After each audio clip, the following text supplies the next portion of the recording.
ආයිබෝවන් දරුවනේ අපි අද කතා කරන්න බලාපොරොත්තු වෙන්නේ හත ශ්‍රේණියේ විජීය ප්‍රකාශන පාඩම සම්බන්ධව. එතකොට අපි විජීය ප්‍රකාශන ගැන කතා කරනකොට අපි දැනගත යුතු දෙයක් තමයි විජීය පදයක් කියන්නේ මොකක්ද කියන කාරණේ. අපි විජීය පදයක් භාවිතා කරන්නේ යම්කිසි නොදන්නා ආගයක් සංකේතවත් කරන්න. එතකොට අපි මේ නොදන්නා අගය කියන එකට අපි භාවිතා කරනවා අඤ්ඤාතයක් කියලා. එතකොට මේ අඤ්ඤාතයක් සංකේතවත් කරන්න අපි විජීය පදයක් භාවිතා කරනවා. එතකොට අපි විජීය පද ලෙස භාවිතා කරන්නේ ඉංග්‍රීසි හෝඩියේ සිම්පල් අකුරු. එතකොට අපි විජීය පද භාවිතා කරලා විජීය ප්‍රකාශන ගොඩනගනවා. එතකොට අපි ඒ විජීය ප්‍රකාශන ගොඩනගන්නේ පුතේ ගණිත කර්ම යොදලා. අපි බලමු ඒ වගේ විජීය ප්‍රකාශන දෙකක් කොහොමද ගොඩනගන්නේ කියන කාරණේ. මේකේ විජීය ප්‍රකාශන දෙකක් ගොඩනගන්න උදාහරණ දෙකක් දීලා තියෙනවා. පළවෙනි උදාහරණේ තියෙනවා සමන් පාසල් යාමේදී කිලෝමීටර් 1ක දුරක් බස් රථයෙන්ද කිලෝමීටර් x ප්‍රමාණයක් පයින්ද ගමන් කර පාසලට යයි. නිමල්ගේ නිවසේ සිට පාසලට ඇති දුර විජීය ප්‍රකාශනයකින් දක්වන්න. එතකොට පුතේ බසයෙන්ුයි පයින්ුයි මෙයා ඉස්කෝලේට ගිහිල්ලා තියෙනවා නිවසේ ඉඳලා. එතකොට මෙයාට නිවසේ ඉඳන් පාසලට තියෙන දුර කියන්නේ ඒ දෙවර්ගයෙන්ම ගියපු දුරවල එකතුව. එතකොට අපි මේක ගොඩනගනකොට පුතේ මෙයා බස් රථයෙන් යනවා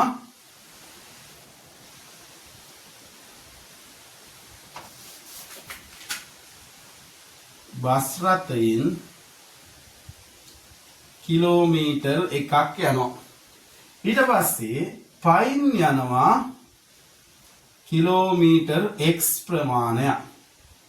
එතකොට මුළු දුර විදිහට ගන්න වෙන්නේ අපිට මේ දෙකේම එකතුව. එතකොට කිලෝමීටර් 1ට x එකතු වෙන්න ඕන කියලා අපි දන්නවා. එහෙනම් 1 එකතු කිරීම x.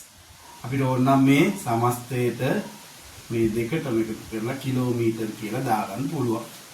එතකොට එකට අර පයින් යන දුර එකතු කරපුවාම තමයි මුළු දුර විදියට අපිට ඒක සකස් කරගන්න හැකියාව ලැබෙන්නේ. එතකොට අපි මේකට කියනවා පුතේ විජීය ප්‍රකාශනය. මේ x කියලා භාවිතා කරේ විජීය පදයක් අපි භාවිතා කරා පයින් යෑම සඳහා. ඒක නොදන්නා අගයක්. නොදන්නා අගයක් කියන්නේ නොදන්නා දුරක් අපි පයින් යනවලු. එතකොට ඒක x කියලා ගත්තා. එතකොට බස් ටියෙන් යන කිලෝමීටර් 1ට පයින් යන x කියන දුර ප්‍රමාණය එකතු කරපුවාම මුළු දුර සකස් වෙනවා. එතකොට මෙන්න මේ විදිහට විජීය පදයක් සංඛ්‍යාවක් ගණිත කර්ම වලින් සම්බන්ධ කරලා තියෙනවා මෙතන. එතකොට එහෙම ගණිත කර්ම වලින් සම්බන්ධ කිරීම අපි මෙතනදී විජීය ප්‍රකාශනයක් කියලා අපි කතා කරනවා. උදාහරණ විදියට පුතේ මේක දීලා තියෙනවා. පන්තියක පිරිමි ළමයි p ප්‍රමාණයක් ප්‍රී සංඛ්‍යාවක් ඉන්නවා. එයින් හරි අඩක්. හරි අඩක් කියපුවාම භාගයක්. ඒ කියන්නේ පුතේ දැන් අපි හිතමුකෝ පන්තියේ ළමයි 20ක් ඉන්නවා නම් 20 දෙකෙන් බෙදුවාම තමයි භාගයක් එන්නේ. එතකොට එහෙනම් මේ p ප්‍රමාණයෙන් හරි අඩක් කියලා අදහස් කරන්නේ p කියන ප්‍රමාණය දෙකෙන් බෙදනවා කියන කාරණේ. අඩක් හා ගැහැණු ළමයි 13 දෙනෙක් ඉරිදා දහම් පාසලට යති. අර අඩයි ගැහැණු ළමයි 13 දෙනෙකුයි ඉරිදා දහම් පාසලට යනවලු. දහම් පාසල් යන මුළු ළමයි සංඛ්‍යාව කීයද කියලා අහනවා. එහෙනම් අපි බලමු පුතේ පන්තියක පිරිමි ළමයි p සංඛ්‍යාවක් ඉන්නවා. එයින් හරි අඩක්. එතකොට p වලින් හරි අඩක් කියලා කියන්නේ පුතේ p බෙදනවා දෙකෙන්. p බෙදනවා දෙකෙන්.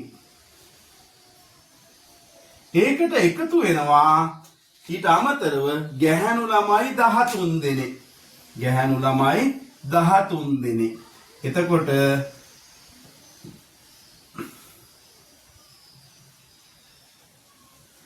p දෙකෙන් බෙදපුවාම එනවා මේ p ළමයි සංඛ්‍යාවෙන් හරි අඩකුයි ඒකට 13ක් එකතු වුණාම ඉරිදා දහම් පාසල් යන මුළු ළමයි ගාන මෙන්න මේ විදිහට විජීය ප්‍රකාශනයකින් ලැබෙනවා අපිට. හරි. ඔන්න ඔය විදිහට විජීය ප්‍රකාශනයක් දීලා තියෙන අදහස මත ගණිත කර්ම යොදලා විජීය ප්‍රකාශනයක් ගොඩනගන්න පුළුවන් පුතේ. විජීය ප්‍රකාශන පාඩමේ ඊළඟ අපි ඉගෙන ගන්නවා විජීය ප්‍රකාශන එකතු කිරීමයි අඩු කිරීමයි සම්බන්ධව. එතකොට පුතේ විජීය ප්‍රකාශන එකතු කිරීම සහ අඩු කිරීම කරන්න පුළුවන් මෙන්න මේ කාරණා සම්පූර්ණ වුණාම විතරයි. එකක් තමයි අපි සජාතීය පද එකතු කරන්න පුළුවන්. සජාතීය පද. සජාතීය පද කියලා කියන්නේ එකම ජාතියකට නැත්නම් එක සමාන ජාතියේ පද. අපි දැන් හිතමුකෝ මෙහෙම x 2x 5x තව එකක් ගත්තොත් එහෙම 2y 8y මෙන්න මේ වගේ සමාන ජාතියේ පදවලට අපි කියන සජාතීය පද කියලා. එහෙනම් මේ විජීය ප්‍රකාශන එකතු කිරීම අඩු කිරීම කරනකොට අපිට එකතු කරන්න අඩු කරන්න පුළුවන් වෙන්නේ මෙන්න මේ සජාතීය පද පමණයි. තව තියෙනවා පුතේ පද වර්ගයක් විජාතීය පද. විජාතීය පද කියලා කියන්නේ විවිධ ජාතිය කියන අදහස අපි ගමුකෝ. ඒ කියන්නේ වෙනස් ජාතියේ පද. අපි දැන් මෙහෙම ගත්තොත් එහෙම 2x 3y 5y p මෙන්න මේවා විවිධයි. එතකොට මේ x පද මේ y පද මේ p පද නේද? එතකොට විවිධයි. එතකොට මේවා කියනවා විජාතීය පද. අපිට විජාතීය පද එකතු කරන්න අඩු කරන්න හැකියාව නැහැ. සජාතීය පද විතරයි එකතු කිරීමේ අඩු කිරීමේ හැකියාව තියෙන්නේ. එතකොට විජාතීය පද આવොත් එහෙම එකතු කරන්න අඩු කරන්න ඒ විදිහටම තියන්න සිද්ධ වෙනවා. අපිට පිළිතුරක් අවසානයේ ලබා ගන්න හැකියාවක් නැහැ එකතු කරන්න අඩු කරන්න බැරි හින්දා. හැබැයි සජාතීය පද આવොත් අපි ඒක එකතු කරලා විජාතීය පද බවට පත් වුණාට පස්සේ ඒක නවත්තන්න පුළුවන් අපිට.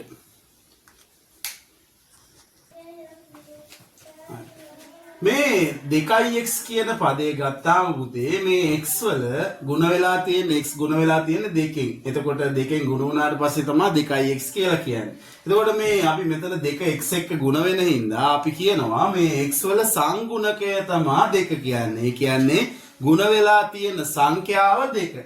එතකොට මේ p ගුණ වෙලා තියෙන සංඛ්‍යාව 5 නිසා අපි p වල සංගුණකය 5 කියලා ගන්නවා. හරිද? එතකොට දැන් මෙහෙම තිබ්බොත් එහෙම x විතරක් තිබ්බොත් අපිට මේකේ සංගුණකයක් දැක ගන්න නැති වුණත් අපි කියනවා පුතේ මේක ඉස්සරහා ගුණ වෙලා තියෙන්නේ 1 කියන සංඛ්‍යාවෙන් කියලා. එතකොට එහෙනම් මේ x ගුණ වෙලා තියෙන එකින්ද අපි මෙතන සෑම විටම ඕනෑම විජීය පදයක් ඉස්සරහා තියෙන්නේ 1 කියන සංගුණකය කියලා කියනවා. එතකොට මේ 2x සහ x කියලා කියන්නේ පුතේ එකම ජාතිය නැත්නම් සජාතීය පද. එතකොට මෙතන 2x මේක x ඉස්සරහා අපි කිව්වා එකක් තියනවා කියලා. එහෙනම් මේ 2xට මේ x කියන එක එකතු වුණාම මෙතන 2යි මෙතන 1යි 2යි 1යි 3යි x කියලා අපි ගන්නවා.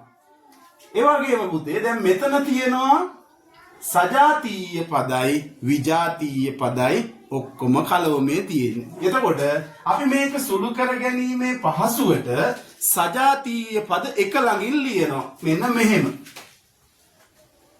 4x ඊට පස්සේ ආ x පදයක් තියෙන මෙන්න මෙතන. ඒක ඉස්සරහා තියෙන ලකුණත් අපි ගන්නවා රින 2x ඊට පස්සේ ධන 3y ධන 2y. ඔන්න දැන් සජාතීය පද එක ළඟින් ලියාගෙන තියෙන්නේ. ඊළඟට අපිට මේ සජාතීය පද සුළු කිරීම නැත්නම් එකතු කරන්න අඩු කරන්න හැකියාව තියෙනවා. අපි බලමු 4x වලින් 2x අඩු කරනවා. මෙතන 4 තියෙනවා සංගුණකයේ විදිහට මෙතන තියෙනවා 2. 4ෙන් 2ක් අඩු වුණාම 2x. එතකොට ඔන්න x පද සුළු කරා. ඊළඟට මෙතන තියෙන්නේ 3යි 2යි. එකතු වුණාම 5යි y. ආය නැවත අපිට මේක සජාතීය පද නොවේ විජාතීය පද ලැබිලා තියෙන ඉඳ අපිට ආයේ සුළු කිරීමේ හැකියාවක් නැහැ. අපි මෙන්න මේ විදිහට පිළිතුර නවත්තනවා. මේක තමයි පිළිතුරු විදිහට අපි සලකන්නේ. අපි ඊළඟට බලමු පුතේ තවත් ගානක් 6x එකතු කිරීම 7y අඩු කිරීම 3 අඩු කිරීම 2x අඩු කිරීම 5y. ටිකක් ගාන දැන් දිග වුණාට අපි මේක සකස් කරගමු සජාති පද ළඟට අරන්. x පද ගමු අපි 6යි x. මෙතන තියෙනවා තව x පදයක්. ඒක ඉස්සරහා තියෙන ලකුණ ඍණ 2යි x. ඔන්න x පද එච්චරයි. ඊට පස්සේ තියෙනවා y පද. මේ y පදේ ඉස්සරහා තියෙන්නේ ධන ලකුණ 7යි y. ඊට පස්සේ y තියෙනවා ඍණ 5යි y. ඊට පස්සේ ඔන්න y පදත් ඉවරයි. ඊළඟට තියෙනවා මේ ඍණ 3. ඔන්න සජාතීය පද එක ළඟින් ලියාගත්තා. හැබැයි පුතේ මේව සුළු කරනකොට අපි අර සදිස සංඛ්‍යාවල ඉගෙනගත්තු ගණිත කර්ම සලකලා බලන්න ඕනේ. කියන්නේ අපි එතනදී සදිස සංඛ්‍යා සුළු කරනකොට අපි ඉගෙන ගත්තා අසමාන ලකුණු සුළු කරනකොට විශාල සංඛ්‍යාවෙන් කුඩා සංඛ්‍යාව අඩු වෙනවා කියලා. ඒ වගේම සමාන ලකුණු එකතු වෙනකොට ලකුණු නොසලකා එකතු කරලා අර තිබ්බ ලකුණම දානවා කියන කාරණා ටික අපි ඉගෙනගෙන තියෙනවා. ඒවා මෙතෙන්ටත් යොදා ගන්න වෙනවා. හරි. දැන් මෙතන 6න් 2ක් අඩු වුණාම 4යි x. මෙතන ධන 7ක් තියෙන මේක ඍණ 5ක් පුතේ. එතකොට 7න් 5ක් අඩු වුණාම ධන 2යි y ඍණ 3 මේකට සුළු වෙන්න එකක් නෑ. දැන් සජාතීය පද ඉවරයි. විජාතීය පද දැන් තියෙනවා. ඒක සුළු කරන්න බෑ. ඔතනින් එහාට මෙන්න මෙච්චරයි. එතකොට ඔන්න සජාතීය පද එක ළඟින් ලියාගත්තා. ඊට පස්සේ ඒක සුළු කරා. විජාතීය පද ඇවිල්ලා තියෙන දැන් මෙච්චරයි අපිට සුළු කරන්න පුළුවන්. මෙතෙන්ට සුළු කරාට පස්සේ අපිට පිළිතුර ලැබෙනවා මේ විදිහට. එතකොට වීජීය ප්‍රකාශන එකතු කිරීම අඩු කිරීම මේ පියවර ඔස්සේ තමයි අපිට කරන්න සිද්ධ වෙන්නේ. ඊළඟට අපි තව සංකීර්ණ ගානක් බලමු. මේ විදිහට එකතු කරන්න අඩු කරන්න දෙකම තියෙන. එතකොට අපි අර ඉස්සෙල්ලා සිද්ධ කරා වගේම සජාතීය පද ළඟින් ලියා ගන්නවා. x x පද තියෙන්නේ මෙතන ධන 2යි x. ඒක ඉස්සරහා තියෙන ලකුණත් එක්කමයි ගන්න. ඊළඟට ධන 3යි a. ඊළඟට තියෙන මෙතන ඍණ 4යි a. a පදත් ඉවරයි. ඊළඟට තියෙනවා ඍණ 3යි y. ඍණ y. ඔන්න දැන් සජාතීය පද එක ළඟින් ලියාගත්තා. මේක හොඳට තේරුම් ගන්න ඕන පුතේ. මේක ටිකක් අර අපි සදිස සංඛ්‍යා සුළු කිරීමේදී ඒ කරපු විදිහටම තමයි මේක සුළු කරන්නත් වෙන්නේ. ඒවා යොදා ගන්න වෙනවා සංකල්ප. ඊට පස්සේ x 2යි x මෙතන එකක් තියෙනවා කිව්වා. එතකොට දෙක එකතු වුණාම 3යි x වෙනවා. ඊට පස්සේ මේක ධන 3යි මේක ඍණ 4යි. සමාන ලකුණු නෙමෙයි අසමාන ලකුණු සුළු වෙන්නේ. එතකොට අසමාන ලකුණු සුළු වෙනකොට විශාල සංඛ්‍යාවෙන් කුඩා සංඛ්‍යාව අඩු කරලා විශාල සංඛ්‍යාව ලකුණු දානවා කිව්වා. එහෙනම් මේක විශාල සංඛ්‍යාවෙන් 4 4න් 3ක් අඩු වුණාම 1යි ඒක 1යි දැම්මනට ඒ දැම්මත් ගැටලුවක් නැහැ. විශාල සංඛ්‍යාවේ ලකුණු පුතේ ඍණ. ඔන්න ඍණ ලකුණයි දැන්. ඍණ 1යි a. ඊට පස්සේ දැන් මේ දෙකම සමාන ලකුණු. මම කිව්වා සමාන ලකුණු එකතු කරනකොට ලකුණු නොසලකා එකතු කරලා ඒ ලකුණම යොදනවා. එහෙනම් 3යි මෙතන 1යි තියෙන්නේ 3යි 1යි 4යි 4යි y ලකුණ පුතේ ඍණ. දැන් ඔන්න සජාතීය පද ඉවරයි. දැන් විජාතීය පද තියෙන ආයෙ සුළු කරන්න බෑ. උතනින් නවතිනවා අපි. ඔන්න ඔය විදිහට තමයි පුතේ සුළු කරන්නේ. යම්කිසි අදහසක් ලබා ගන්න ඕනේ අපි මේ ටිකේ. එතකොට